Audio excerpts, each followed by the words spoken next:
Hi guys, welcome to video 2. So, in this one, I want to show you guys the new Wonder Woman comic book that I collected. And this is part of the new 52 book series. And as you can see, she's mummified and she has the Reaper in the background, so I'm gonna be reading this one next week for Tuesday's class. Look at that. Promise I will have no spoilers, but I will be reading that. And that's the back of it, of course, with the Batman on the back. So, back to the video. So, I'm gonna also go over a little ancient theory about Asia, but I want to show you the things that I collected this week. This is a set of 3 small canvases that is perfect for the doll houses, and I saw a YouTube video showing how to make a burger stand. Shout out to the curator. I'm going to use her method and go ahead and make my dolls a burger stand. So this was really nice. This will go inside of the burger stand and it'll be like a menu and then a picture of a burger and then the picture of the business name. So that's why I have 3. This will be used as designs, and this is a sun printing kit. So it's full of foil, and I'll rub the design onto a sheet of paper that is included in here, put it in the sun, and let it dry. And when it dries, it will look just like foiled designed paper, like stamp print. So this is really nice. This will also be done in Tuesday's class. This is from one of my students that made this for me, and as you can see, it's knitted very well, crochet. I love this. It's the colors. It has Space Queen Barbie, SQB, and then of course your mermaids, because the mermaids are my favorite. I love those creatures. This is just some artwork, because we are also talking about space and the different cosmos and planets out there. And let me go ahead and stop the video because I'm going to be talking about ancient theories in Asia. Thank you guys. Bye-bye. This is my art history segment, some ancient theory for Asian artwork. This picture is the Ife royal head, and this is a sculpture. So it's circa around 1300 BCE, and this is made of terracotta stone, which is a very hard stone that lasts almost a lifetime. So let me go ahead and give you some background. So Elam was the first civilization of Iran, which is formerly called Persia. So it shared summer eastern border of the great city of Susa, which is a district that was generally thought to be by the ancients to be the residence and the capital city of Minan. The illustrated Black Warrior King and the historic story of Minan and his courage, also prowess, and the siege of Troy was one of the most widely circulated and celebrated of the Greek and Roman antiquity. And if you look at my short on the Battle of Troy, it was literally that quick. I made a 29-second video on the Battle of Troy, so make sure you watch that.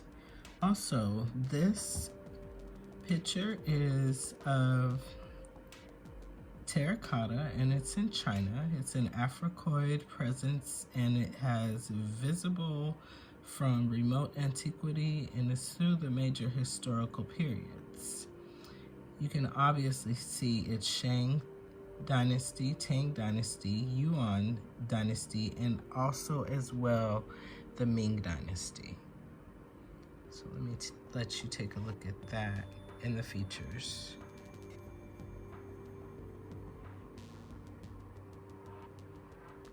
This picture head is of the ruler or a prince of the Neo-Sumerian era, and this is from 2000 BCE. It is also created in limestone, which is a very soft powdered stone. So to form it, it would be wet, and then they would add a clay adhesive to it to form the face and be able to carve out the different facial structures. And this one, it certainly traces back to have been found both in prehistoric and historic periods throughout the latitudes of Northeast Asia. A Japanese proverb states that half the blood in one's veins must be black to make a good samurai. So we also have knowledge in Japan, and a black general who led the Japanese armies into battle against the Ainu.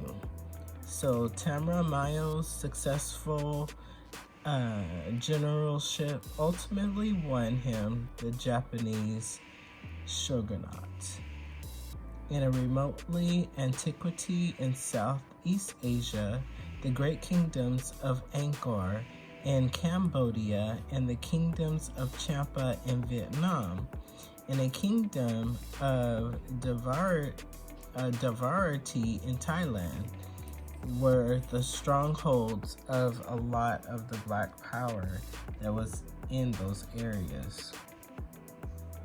So the story of Southeast Asia's black kingdoms is essentially the story of the black people in the early Asia of itself. So the creators and innovators of nations, states, and powerful civilizations, only to be overwhelmed in the end. And this was a ruler or a prince, so they molded his face. This is a picture of Nimrud in ivory, depicting a person of a statue apparently from the Nile Valley. And you can see he has his hand up because he's basically saying that you need to kneel down to me because I am Nimrod. This would have circulated, this relief circulated in 800 BCE.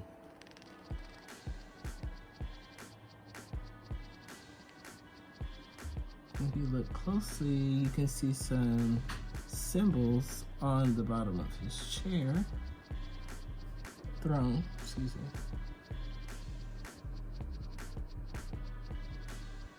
And he's talking to this figure right here, which also has pictures on it. This picture is a display of an immortal and one of the imperial bodyguards of the Persian Empire, which was the largest empire in the world. This circuit in 510 BCE, and it was located in Susa. And its description is that it is a palace of Darius, King of Kings, and also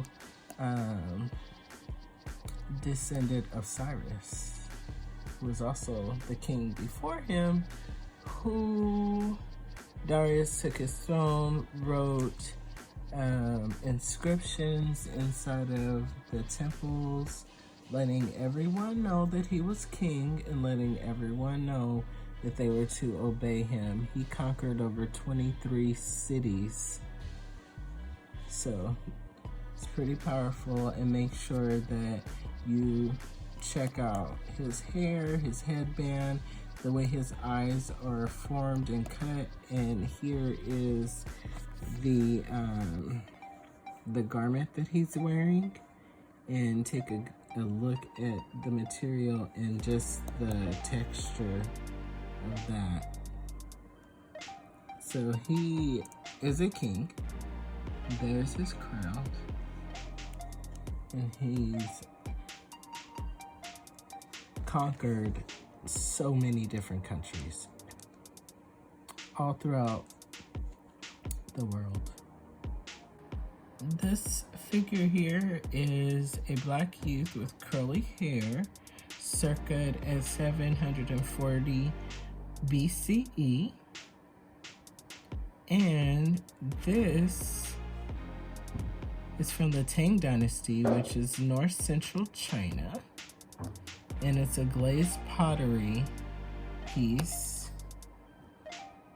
Also, if you look closely, you can see the colors are kind of faded, but this would have been like very vibrant in color and shiny.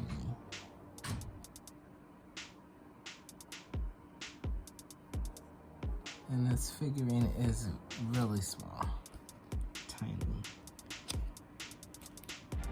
Over here is a fresco painting of a Boha Sativa, and it's located in central China, so you can still see a lot of the Persian artwork and the relationship to Persia in these paintings. And the circuit is 650 CE, and it was found inside of the caves. That's why it's like breaking a little bit, but it still has a lot of nice color in it.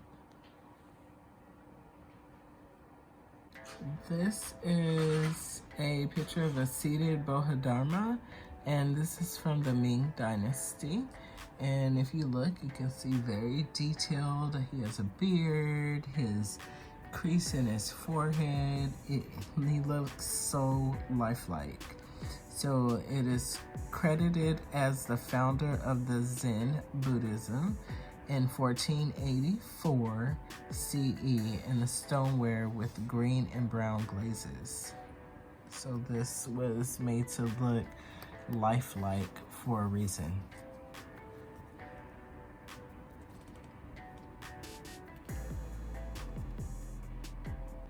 This picture is Fudo Mayo-o, and it's patron of the samurai and one of the wisdom kings of Japanese Buddhists.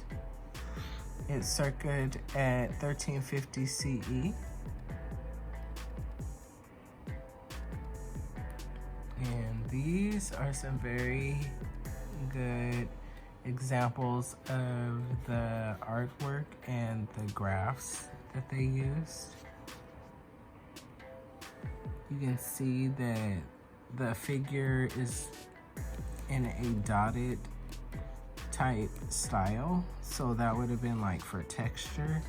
And then in the top part, the jewelry, also very detailed, and the hair as well, very detailed.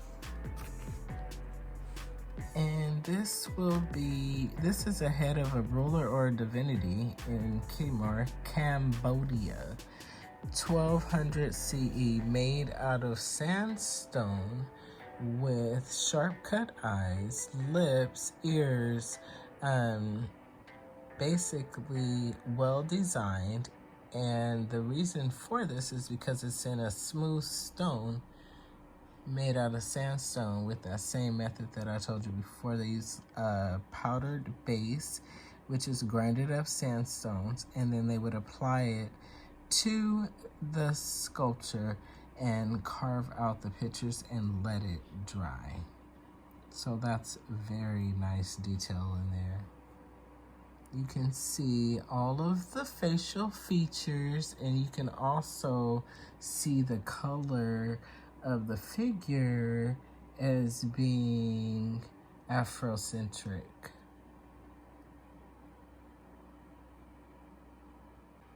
Here's a picture of the head of the Buddha from one of the temples, and this one was located in central Vietnam. It's circa at 900 CE. And it looks like the nose was damaged, but you can still see a lot of the great stonework that was involved. Look at the headpiece that is on there, or the crown. It's beautiful, beautiful, beautiful texture and artwork. This stone head of Bohastiva is located in central Vietnam. It's circa at 900 CE, and it also has the different architecture that was involved in the head of the Buddha. So these two are basically identical, other than the main charm in the middle of the headpiece. This also just shows how much detail was put into this picture, or excuse me, put into the sculpture, and how good it looks and how long it lasted. This is the head of Vishnu, and it was also found in central Vietnam, same year, 900 CE, and I'll go right over here to this one. This is the head of a divinity as well, found in central Vietnam, and these are made to look identical for a reason, so that there was no confusion on who you were supposed to worship. That one's circa at 900, this one's circa at 950 CE, and it's made in brown sandstone. So the sandstone came in a yellow, brown, and also a blue type color, a gray type color, excuse me, so it would look darker. These are statues of Shivas. Here's the first one, and here's the second one. They're both found in central Vietnam, and they circa at 950 CE. Here are more statues of Shivas. This one is a little different because she has on a warrior suit. This one looks more mythical, and you can kind of see how the metal work was chipped off of it. They're also found in central Vietnam. This is a statue of one of the earlier sculptings that I showed you, but this is from Thailand. So you see, they're recognizable. These are the same. This is the Buddha, and this is the Shiva, both from Thailand. They circled around 700 CE. Head of the Buddha.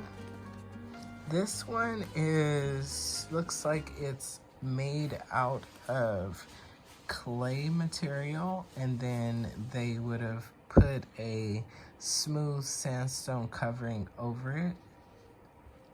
Sometimes they did use volcanic ash, so I'm not sure if that's what that is or not. The artwork and the texture is just beautiful. More heads of Buddhas. And this is when the Buddha starts to take on different looks according to who was ruling at the time. And we're gonna stop in Europe.